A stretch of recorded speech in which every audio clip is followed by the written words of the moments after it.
Hello dear students, welcome back to the GDC classes. So dear students, finally आपकी तैयारी हो चुकी है नाइपर काउंसलिंग अटेंड करने की फॉर द नाइपर जेई 2024। लेकिन ध्यान से, अगर आप नाइपर काउंसलिंग जाने वाले हैं तो ये वीडियो आपके लिए बहुत ज्यादा इंपॉर्टेंट होने वाला है कि क्या क्या डॉक्यूमेंट्स लेके जाना है, डीडी कितने का ले जाना है, किसके नाम से ले जाना है, और हाँ खास तौर पर important instruction for the seat freeze करने के लिए। तो चलिए शुरुआत करते हैं, और मैं सबसे पहले आपकी बात यहां पे शुरू करने वाला हूं कि क्या क्या डॉक्यूमेंट्स आपको जरूरी है फॉर द काउंसलिंग अगर आप जा रहे हो। सबसे पहला एक काम करिए, hard copy of the application form. जब आपने नाइपर का फॉर्म फिलअप किया था ना, उसको आप सबसे पहले हार्ड कॉपी में प्रिंट कर लीजिए, पूरा एप्लीकेशन फॉर्म। सेकेंडरी आपका जो स्कोर कार्ड आया है, जो आपका रिजल्ट आया है नाइपर का, उसका भी आप प्रिंट कर लीजिए। तो online application form and rank card, ये दोनों आपने प्रिंट करने के बाद अब क्या चाहिए सर? Birth certificate. मेरे पास नहीं है सर, कोई बात नहीं, आप वहां पे 10th की मार्कशीट में आपका जो डीओबी है वो चल जाएगा। तो 10th की मार्कशीट चाहिए एज अ प्रूफ, तो ओरिजिनल ही लेके जाओगे, वही एप्लीकेबल होगा, तो वो डॉक्यूमेंट्स आपको लेके जाना है। Provisional final qualifying degree certificate, बहुत ध्यान से सुनिएगा, यहां पे सारे डॉक्यूमेंट्स आप लीजिएगा।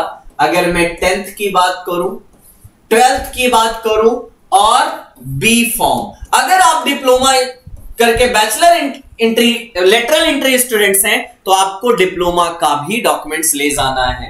यहां पे आप ये सारी चीजें, अब आप बोलोगे सर मेरे पास फर्स्ट ईयर का है, सेकेंड ईयर का है, थर्ड ईयर का है, फोर्थ ईयर का नहीं अभी आया है, या थर्ड ईयर का नहीं आया है, तो उसके लिए परेशान मत होइए, उसके लिए अभी आपको मौका दिया जाएगा। इसके लिए इन्होंने क्या बोला, in case any candidates do not have any of the above certificate, they need to submit the original document of the annexure 6 as given in the brochure।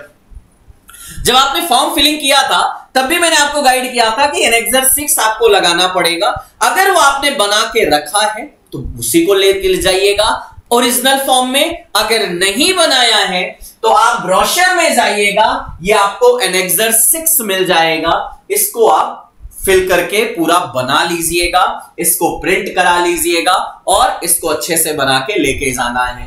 यहां पे आपको अपना name, son of, daughter of, जो भी आप है, residing address, आपका address यहां पे लिखा जाएगा, और ये पूरा ये कंटेंट एज सच आपको वही रखना है। यहां पे आपका सिग्नेचर, यहां पे डेट, अगर पहले वाली है तो ठीक, नहीं है तो अभी की बना लीजिए। Declaration by the parent and guardian, यहां पे पेरेंट्स या गार्जियन का नेम और प्लेस और उनका यहां पे सिग्नेचर विद द डेट यहां पे लिखा जाएगा। ये बहुत जरूरी है, बिना इसके आपको वो टाइम नहीं देंगे कि हमारा अभी मार्कशीट या डिग्री नहीं आया है। उसके लिए जो टाइम चाहिए वो एनेक्सर 6 जमा करने के बाद ही, सबमिट करने के बाद ही आपको मिलेगा। ये तो आपके मेजर। अब और क्या चाहिए आपको? Valid GPAT, GATE, NET score card. Sir मेरे पास तो अभी ये स्कोर कार्ड आया ही नहीं है, कोई बात नहीं, काउंसलिंग में जाने से पहले आपके पास ये आ जाएगा। ध्यान से, वैलिड होगा, क्वालिफाइड होगा तभी आप एलिजिबल होंगे, अदरवाइज आप उसके लिए एलिजिबल नहीं होंगे। सो ये हमारा valid certificate, as well as अगर आप किसी रिजर्वेशन कैटेगरी में आते हैं, चाहे OBC, EWS, SC, ST, PWD, कोई भी कैटेगरी में आप आ रहे हैं, आपका ओरिजिनल सर्टिफिकेट आपको होना चाहिए। पर एक चीज और यहां पे ध्यान देने वाली चीज है, OBC non creamy layer certificate as per the prescribed form issued for the current financial year after 1 April 2024। उसके पहले का होगा तो क्वेश्चन मार्क लग सकता है, इसलिए कोशिश करिए, आपने फॉर्म भरा होगा, फिल किया होगा ना, तब आपने बनवाया होगा ना, वो अगर नहीं बनवाया था तो अभी बनवा लीजिए, लेके जाना है, ये चाहिए। EWS certificate as the prescribed format 1 April 2024, यानी करंट फाइनेंशियल ईयर का ही होना चाहिए। SC ST certificate, certificate of disability. देखिए SC ST सर्टिफिकेट में कोई टाइमिंग फ्रेम नहीं दिया गया है। Time frame OBC, non creamy layer और EWS इन्हीं दोनों में लगेगा। Certificate of disability if applicable वो तो एक ही बार बनता है, आपके पास होगा, आप उसको लेके जाइएगा। स्पॉन्सरशिप कैंडिडेट सर्टिफिकेट, अगर कोई स्टूडेंट, वैसे अगर होगा नहीं कि स्पॉन्सरशिप के थ्रू आ रहा है, उनको अभी मैं यहाँ पे लीव ही करता हूं, लेकिन आपको ये certificate, category reservation certificate must है। अगर अब यहां पे मैं कंफर्म कर दूं, अगर आप अपना कैटेगरी सर्टिफिकेट नहीं प्रोड्यूस करते हो तो आप सीधे जनरल में कंसीडर कर लिए जाओगे, यानी ओपन कैटेगरी के अंतर्गत ही आपकी काउंसलिंग होगी। इसलिए मेक श्योर कि आपके पास रिजर्वेशन सर्टिफिकेट अगर है तो वो वैलिड होना चाहिए और अवेलेबल होना चाहिए। नेक्स्ट सबसे बड़ा क्वेश्चन, सर फी कितना ले जाना है और कैश ले जाना है, चेक ले जाना है? बिल्कुल भी नहीं, केवल और केवल लगेगी डीडी, जिसको हम बोलते हैं डिमांड ड्राफ्ट। किसी भी बैंक में आप जाओगे जहां आपका अकाउंट या पेरेंट्स का अकाउंट है, कोई जरूरी नहीं आप ही के अकाउंट से बने, पेरेंट्स के अकाउंट से आप बनवा सकते हो, डिमांड ड्राफ्ट ही लगेगा। और डिमांड ड्राफ्ट में क्या लिखवाना है, जब आप जाओगे वहां पे आपको फॉर्म मिलेगा। उस फॉर्म में बहुत ध्यान से, इत्मीनान से, बिना गलती किए एक एक अल्फाबेट का मतलब होता है। ये बैंकिंग सिस्टम है, आपकी छोटी सी लापरवाही नुकसान कर सकती है। सो प्लीज बहुत ध्यान से सुनिएगा। डिमांड ड्राफ्ट जो बनेगा वहां पे आप लिखते हो कितने अमाउंट का बनेगा, मैं अमाउंट बाद में बता दूंगा, बट पेबल किस नाम से होगा? In favour of director NIPER Guwahati, director NIPER Guwahati, payable at State Bank of India Changsari branch. Branch को कोड ये है, तो वहां पे लिखा जाता है in favour of director NIPER Guwahati, payable at State Bank of India Changsari branch के लिखिएगा। ये क्लियर कट, ध्यान से वर्ड टू वर्ड मैच कर लीजिएगा। ब्रोशर नीचे अटैच करा दूंगा, वहां पे ये जरूर देख लीजिएगा। Second, DD is the only payment option allowed at the time of counselling. मैंने बोला सिर्फ डीडी लगेगा, उसके अलावा कुछ नहीं। Seat will be confirm after paying the prescribed fee only. Suppose आपने सीट सेलेक्ट कर लिया, आपको वो सीट अलॉट हो गई, लेकिन फिक्स तभी होगी जब आप फी सबमिट करोगे, यानी ये डीडी सबमिट करोगे।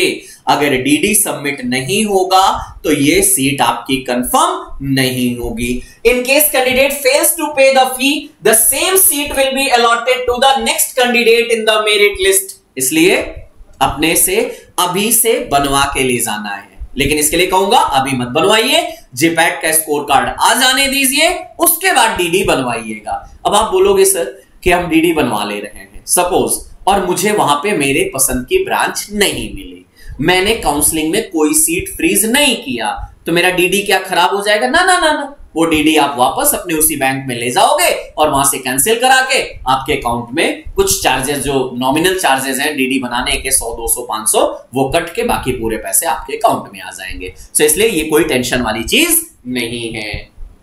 तो डीडी बनने कितने का है, अब ये अलग अलग है। अगर आप MS, M.Pharm, M.Tech के लिए जा रहे हो तब डीडी अलग है, और अगर आप MBA के लिए जा रहे हो तो डीडी अलग होगी। जरा इधर ध्यान दीजिएगा।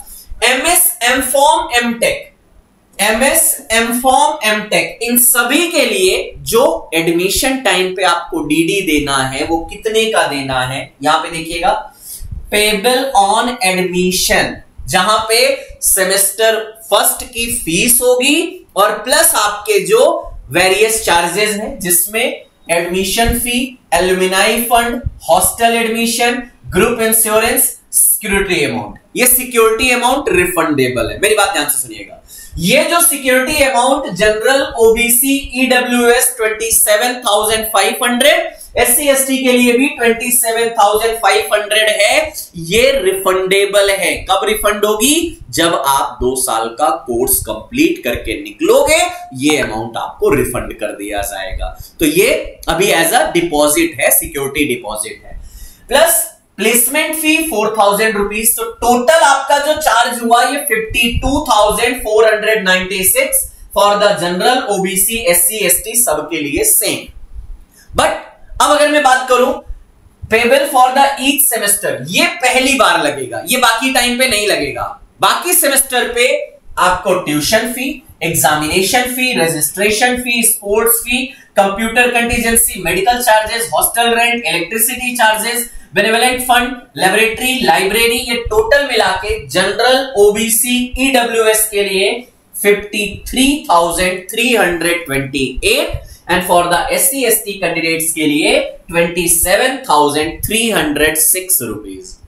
सो आपको डीडी बनवाना कितने का है वो ये है, इन दोनों को ऐड करके जो आपका बना, अगर आप जनरल, ओबीसी, ईडब्ल्यूएस है सो 1,05,824 और अगर आप SC ST कैंडिडेट है सो 79,802 रुपीज का डीडी बनेगा। सर क्या हर सेमेस्टर इतना देना पड़ेगा? नहीं, नेक्स्ट सेमेस्टर से आपको यही अमाउंट सिर्फ देना पड़ेगा। सेकेंड, थर्ड, फोर्थ सेमेस्टर में ये अमाउंट दिया जाएगा ओनली।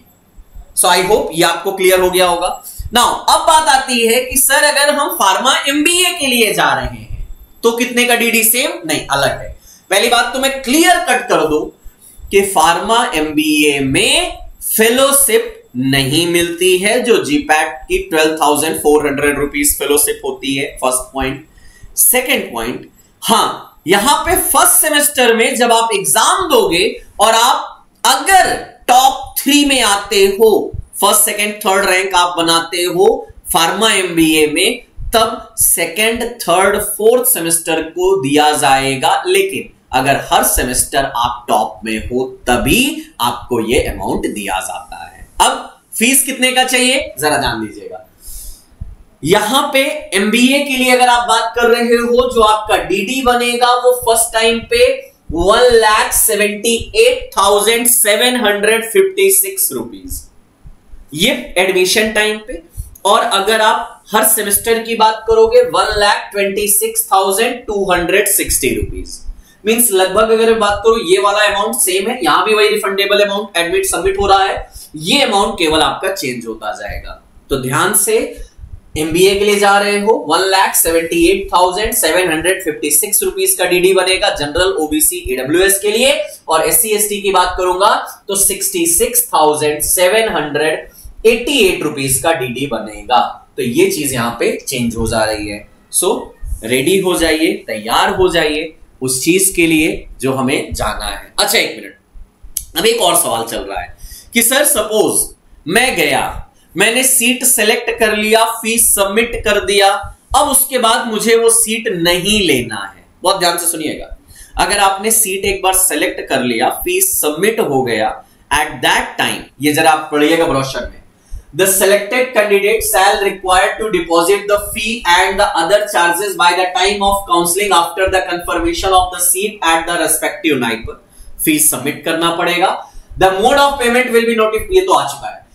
अब where the candidate does not deposit fee at the time of counseling, he or she shall forfeit the seat. The seat will be offered to the next candidate at the merit list according to the counseling. मतलब जो next होगा उसको मिल जाएगा अगर आप fees submit नहीं किए। The student shall register before the commencement of each semester in the period mentioned in the academic calendar of the institute. आपको रजिस्टर होना पड़ेगा, एडमिशन फॉर्म दोगे, फिर से अब आप उसका कंटिन्यू करोगे सेकंड, थर्ड, फोर्थ सेमेस्टर के लिए। Group insurance and security amount in case of government sponsor will be case same ही रहेगा। अब अगला पॉइंट, ये वाला जरा ध्यान से देखिएगा, refund of security amount. If the student does not join the programme after paying the fee and leave the institute, the fees shall not be refunded excluding the security deposit amount. Means अगर आपने एक बार seat lock कर दिया, seat freeze कर दिया, fees submit कर दिया, अब आप सीट नहीं छोड़ सकते हो। अगर छोड़ोगे तो आपको सिर्फ सिक्योरिटी अमाउंट रिफंड किया जाएगा, बाकी चीजें रिफंड नहीं होंगी। ये एक मेजर चेंज है, इसलिए इस चीज को दिमाग में पहले बैठाइएगा, फिर नाइपर काउंसलिंग के लिए जाइएगा कि जो भी सीट मिलेगी I will go for that, अगर मुझे सबमिट कर रहा हूं डीडी तो, क्योंकि कैंसिल का कोई यहां पे रूल नहीं है। अगर कैंसिल किएंगे तो काफी अमाउंट चार्जेस चले जाएंगे।